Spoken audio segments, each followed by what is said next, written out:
ನಮಸ್ಕಾರ ಆತ್ಮಿಕರೇ, media house ಕನ್ನಡಗೆ ಸ್ವಾಗತ. ರಾಜ್ಯ ಕಾಂಗ್ರೆಸ್ ಪಕ್ಷ ಭಾರಿ ಬಹುಮತದೊಂದಿಗೆ ಅಧಿಕಾರದ ಗದ್ದುಗೆ ಹಿಡಿದಿದೆ. ಬಿಜೆಪಿ ನಾಯಕರು ಏನೇ ಕಸರತ್ ಮಾಡಿದ್ರು, ಎಷ್ಟೇ ಆಪರೇಷನ್ ಕಮಲ ಮಾಡೋದಕ್ಕೆ ನೋಡಿದ್ರು ಆಗದಷ್ಟು ಸಂಖ್ಯಾಬಲ ಕಾಂಗ್ರೆಸ್ನಲ್ಲಿದೆ. ಆದ್ರೆ ಏನ್ ಬಂತು ಪ್ರಯೋಜನ? ಅಧಿಕಾರದಲ್ಲಿರೋ ಕಾಂಗ್ರೆಸ್ ಪಕ್ಷ ಮನೆಯೊಂದು ಮೂರು ಬಾಗಿಲಿನಂತಾಗಿದೆ. ಒಂದ್ ಕಡೆ ಸಿಎಂ ಸಿದ್ದರಾಮಯ್ಯ ಹಾಗೂ ಡಿಕೆ ಶಿವಕುಮಾರ್ ಸಿಎಂ ಗಾದಿಗಾಗಿ ಇನ್ನಿಲ್ಲದ ಸರ್ಕಸ್ ಮಾಡ್ತಾ ಇದ್ದಾರೆ. ಸಿಎಂ ಸ್ಥಾನ ಉಳಿಸಿಕೊಳ್ಳೋದಕ್ಕೆ ಸಿದ್ದರಾಮಯ್ಯ ಶತಾಯಗತಾಯ ಪ್ರಯತ್ನ ಮಾಡ್ತಾ ಇದ್ರೆ, ಡಿಕೆ ಶಿವಕುಮಾರ್ ಹೇಗಾದ್ರೂ ಸರಿ ಈ ಬಾರಿಗೆ ಸಿಎಂ ಆಗಬೇಕು ಅಂತ ಹಠಕ್ಕೆ ಬಿದ್ದಿದ್ದಾರೆ. ಹೀಗಾಗಿ ಕಾಂಗ್ರೆಸ್ ಪಕ್ಷ ಒಡೆದ ಮನೆಯಂತಾಗಿರೋದು ತೆರೆದಿಟ್ಟ ಸತ್ಯ. ಆದ್ರೆ ಇದನ್ನ ಅಸ್ತ್ರವಾಗಿ ಮಾಡಿಕೊಳ್ಳುವಲ್ಲಿ ಬಿಜೆಪಿ ನಾಯಕರು ಎಡವ್ತಿದ್ದಾರೆ. ಆದ್ರೆ ಜನರೇನು ದಡ್ಡರಲ್ಲ. ಕಾಂಗ್ರೆಸ್ಗೆ ಇಷ್ಟು ದೊಡ್ಡ ಮಟ್ಟದಲ್ಲಿ ಸಂಖ್ಯಾಬಲ ಕೊಟ್ಟಿದ್ದ ಕರುನಾಡಿನ ಜನ ಮುಂದೆ ಕಾಂಗ್ರೆಸ್ಗೆ ವಿರುದ್ಧವಾಗಿ ನಿಲ್ತಾರ ಅನ್ನೋ ಆತಂಕ ಕಾಂಗ್ರೆಸ್ ನಾಯಕರಿಗೆ ಕಾಡೋದಕ್ಕೆ ಶುರುವಾಗಿದೆ. ಹೀಗಾಗಿ ರಾಜ್ಯ ಕಾಂಗ್ರೆಸ್ನಲ್ಲಿ ಮಹತ್ವದ ಬದಲಾವಣೆ ಆಗಲಿದೆ ಅನ್ನೋ ಮಾತು ಕೇಳಿ ಬರ್ತಾ ಇದೆ. ಇದೇ ಹೊತ್ತಲ್ಲಿ ಎಐಸಿಸಿ ಅಧ್ಯಕ್ಷ ಮಲ್ಲಿಕಾರ್ಜುನ ಖರ್ಗೆ ರಾಜ್ಯ ರಾಜಕೀಯಕ್ಕೆ ಎಂಟ್ರಿ ಆಗ್ತಾರಾ ಅನ್ನೋ ಚರ್ಚೆ ಮತ್ತೆ ರಾಜ್ಯ ಕಾಂಗ್ರೆಸ್ ಪಾಳೆಯದಲ್ಲಿ ಶುರುವಾಗಿದೆ. ರಾಜ್ಯ ಕಾಂಗ್ರೆಸ್ ಸರ್ಕಾರಕ್ಕೆ 2 ವರ್ಷ ಆಗ್ತಾ ಇದ್ದಂತೆ ಸಿಎಂ ಬದಲಾವಣೆ ಚರ್ಚೆಗೆ ಮತ್ತೆ ಚಾಲನೆ ಸಿಕ್ಕಿದ್ದು, ಇದರ ಬೆನ್ನಲ್ಲೇ ಖರ್ಗೆ ಎಂಟ್ರಿ ಕುರಿತಾಗಿಯೂ ಊಹಾಪೋಹ ಹುಟ್ಕೊಂಡಿದೆ. ಇದಕ್ಕೆ ಕೆಲವು ಸಚಿವರು ಪ್ರತಿಕ್ರಿಯೆ ನೀಡಿದ್ದು, ಅವರ ಹೇಳಿಕೆಗಳು ಕುತೂಹಲಕ್ಕೆ ಕಾರಣವಾಗಿದೆ.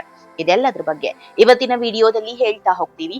ಅದಕ್ಕೂ ಮೊದಲು ನೀವಿನ್ನೂ ನಮ್ ಚಾನೆಲ್ ನ ಸಬ್ಸ್ಕ್ರೈಬ್ ಮಾಡಿಲ್ಲ ಅಂದ್ರೆ ಮಿಸ್ ಮಾಡಬೇಡಿ, ಈಗಲೇ ಸಬ್ಸ್ಕ್ರೈಬ್ ಮಾಡಿ. ಈ ವಿಡಿಯೋವನ್ನು ಕೊನೆವರೆಗೂ ನೋಡಿ, ನಿಮ್ಮ ಅನಿಸಿಕೆಗಳನ್ನ ಕಮೆಂಟ್ ಮಾಡಿ. ಆತ್ಮೀಯರೇ, ಮಲ್ಲಿಕಾರ್ಜುನ ಖರ್ಗೆ ಎಐಸಿಸಿ ಅಧ್ಯಕ್ಷರಾಗಿ ಅಕ್ಟೋಬರ್ ತಿಂಗಳಿಗೆ 3 ವರ್ಷ ಪೂರ್ಣಗೊಳ್ಳಲಿದೆ. 2022 ಅಕ್ಟೋಬರ್ 26ರಂದು ಖರ್ಗೆ ಎಐಸಿಸಿ ಅಧ್ಯಕ್ಷರಾಗಿ ಅಧಿಕಾರ ಸ್ವೀಕಾರ ಮಾಡಿದ್ರು. ಎಐಸಿಸಿ ಅಧ್ಯಕ್ಷರ ಅವಧಿ 5 ವರ್ಷ ಆದ್ರೂ ಸಹ 3 ವರ್ಷ ಪೂರ್ಣಗೊಳಿಸ್ತಾ ಇದ್ದಂತೆ ರಾಜ್ಯ ರಾಜಕೀಯಕ್ಕೆ ಎಂಟ್ರಿ ಕೊಡ್ತಾರಾ ಅನ್ನೋ ಚರ್ಚೆ ಮುನ್ನೆಲೆಗೆ ಬಂದಿದೆ. ಆತ್ಮೀಯರೇ, ಖರ್ಗೆ ಅವರು ರಾಜ್ಯ ರಾಜಕೀಯಕ್ಕೆ ಎಂಟ್ರಿ ಕೊಡ್ತಾ ಇದ್ದಾರೆ ಅನ್ನೋ ಚರ್ಚೆ ಹುಟ್ಟಿದ್ದು ಇದು ಮೊದಲಲ್ಲ. ರಾಜ್ಯ ಸರ್ಕಾರಕ್ಕೆ 2 ವರ್ಷ ಪೂರ್ಣಗೊಂಡ ಬಳಿಕ ಸಿಎಂ ಸ್ಥಾನ ಬದಲಾವಣೆ ಆಗಲಿದೆ ಅನ್ನೋ ಮಾತು ಕೇಳಿ ಬಂದಿತ್ತು. ಇದರ ಬೆನ್ನಲ್ಲೇ ಸಿಎಂ ಸಿದ್ದರಾಮಯ್ಯ ವಿರುದ್ಧ ಕೇಳಿ ಬಂದ ಮೂಢ ಹಗರಣ, ಆಡಳಿತದಲ್ಲಿ ಹಿನ್ನಡೆ, ಬೆಂಗಳೂರಲ್ಲಿ ನಡೆದ ಕಾಲ್ ತುಳಿತ ಪ್ರಕರಣ ಸರ್ಕಾರಕ್ಕೆ ದೊಡ್ಡ ಹಿನ್ನಡೆ ಉಂಟು ಮಾಡಿದೆ. ಸರ್ಕಾರದ ವಿರುದ್ಧ ಜನ ಮಾತನಾಡಿಕೊಳ್ಳುವಂತಾಗಿದೆ. ಇದನ್ನೇ ಅಸ್ತ್ರ ಮಾಡಿಕೊಂಡು ಕಾಂಗ್ರೆಸ್ ಸರ್ಕಾರದ ವಿರುದ್ಧ ಬಿಜೆಪಿ ನಾಯಕರು ಸಮರ ಸಾರಿದ್ದಾರೆ. ಹೀಗಾಗಿ ಗುಪ್ತ ಸಮೀಕ್ಷೆ ನಡೆಸಿರೋ ಕಾಂಗ್ರೆಸ್ ನಾಯಕರು ಮುಂದಿನ ಚುನಾವಣೆ ಬಗ್ಗೆ ಈಗಲೇ ಗಮನ ಹರಿಸಿದ್ದಾರೆ. 2028ಕ್ಕೆ ಕಾಂಗ್ರೆಸ್ ಪಕ್ಷವನ್ನ ಮತ್ತೆ ಅಧಿಕಾರಕ್ಕೆ ತರಬೇಕು ಅಂತ ಈಗಿನಿಂದಲೇ ಅಖಾಡಕ್ಕೆ ಇಳಿದಂತೆ ಕಾಣ್ತಾ ಇದೆ.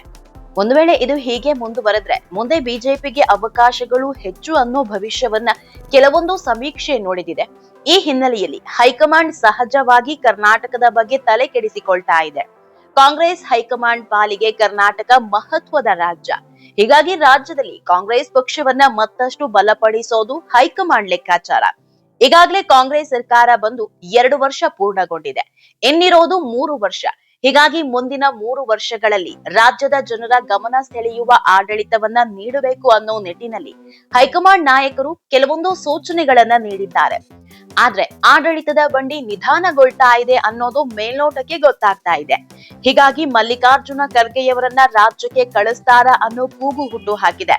ಒಂದು ವೇಳೆ ಮಲ್ಲಿಕಾರ್ಜುನ ಖರ್ಗೆ ರಾಜ್ಯಕ್ಕೆ ಎಂಟ್ರಿ ಕೊಟ್ಟಿದ್ದೆ ಆದ್ರೆ ಖರ್ಗೆಯೇ ಸಿಎಂ ಆಗೋದ್ರಲ್ಲಿ ಅನುಮಾನ ಇಲ್ಲ. ಆತ್ಮೀಯರೇ, ಈಗಾಗಲೇ ದಲಿತ ಸಿಎಂ ಎಂಬ ಕೂಗು ಒಂದ್ ಕಡೆ ಕೇಳಿ ಬರ್ತಾ ಇದೆ. ಇನ್ನೊಂದು ಕಡೆಯಲ್ಲಿ ಸಿದ್ದರಾಮಯ್ಯ ಇನ್ನು ಕೆಲವೇ ತಿಂಗಳಲ್ಲಿ ಕರ್ನಾಟಕದಲ್ಲಿ ಅತಿ ಹೆಚ್ಚಿನ ಅವಧಿಯ ಸಿಎಂ ಅನ್ನೋ ಹೆಗ್ಗಳಿಕೆಯನ್ನು ಪೂರ್ಣಗೊಳಿಸ್ತಾರೆ. ಇಂಥ ಸಂದರ್ಭದಲ್ಲೇ ಆಡಳಿತದಲ್ಲಿ ಹೊಸ ಹುರುಪು ಮತ್ತು ಹೊಸ ಶೈಲಿಯನ್ನ ತರೋ ನಿಟ್ಟಿನಲ್ಲಿ ಹೈಕಮಾಂಡ್ ಆಯ್ಕೆ ಯಾರು ಅನ್ನೋದು ಸಾಕಷ್ಟು ಕುತೂಹಲಕ್ಕೆ ಕಾರಣವಾಗಿದೆ. ಡಿಕೆಶಿ ಬದಲಾಗಿ ಖರ್ಗೆ ಹೈಕಮಾಂಡ್ ಆಯ್ಕೆ ಆದಲ್ಲಿ ಅದು ಕರ್ನಾಟಕದ ಕಾಂಗ್ರೆಸ್ಗೆ ಲಾಭ ಅನ್ನೋ ಅಭಿಪ್ರಾಯ ಕೂಡ ಇದೆ. ಒಂದು ವೇಳೆ ಖರ್ಗೆ ರಾಜ್ಯ ರಾಜಕೀಯಕ್ಕೆ ಎಂಟ್ರಿ ಕೊಟ್ರೆ ಸಿದ್ದು ಕುರ್ಚಿ ಕೂಡ ಹೋಗುತ್ತೆ. ಡಿಕೆಶಿ ಅವರ ಸಿಎಂ ಕನಸಿಗೂ ಸದ್ಯಕ್ಕೆ ಕೊಳ್ಳಿ ಬಿದ್ದಂತಾಗುತ್ತೆ. ಆದ್ರೆ ಖರ್ಗೆ ಬರ್ತಾರೆ ಅನ್ನೋದನ್ನ ಖಡಾಖಂಡಿತವಾಗಿ ಈಗ್ಲೇ ಹೇಳೋದಿಕ್ಕಾಗಲ್ಲ. ಆತ್ಮೀಯರೇ, ಈ ವಿಡಿಯೋ ನಿಮಗೆ ಇಷ್ಟವಾದಲ್ಲಿ ಲೈಕ್ ಮಾಡಿ, ಶೇರ್ ಮಾಡಿ, ಕಮೆಂಟ್ ಮಾಡಿ. ಇನ್ನೂ ನಮ್ ಚಾನೆಲ್ ನ ಸಬ್ಸ್ಕ್ರೈಬ್ ಮಾಡಿಲ್ಲ ಅಂದ್ರೆ ಮಿಸ್ ಮಾಡಬೇಡಿ, ಈಗಲೇ ಸಬ್ಸ್ಕ್ರೈಬ್ ಮಾಡಿ.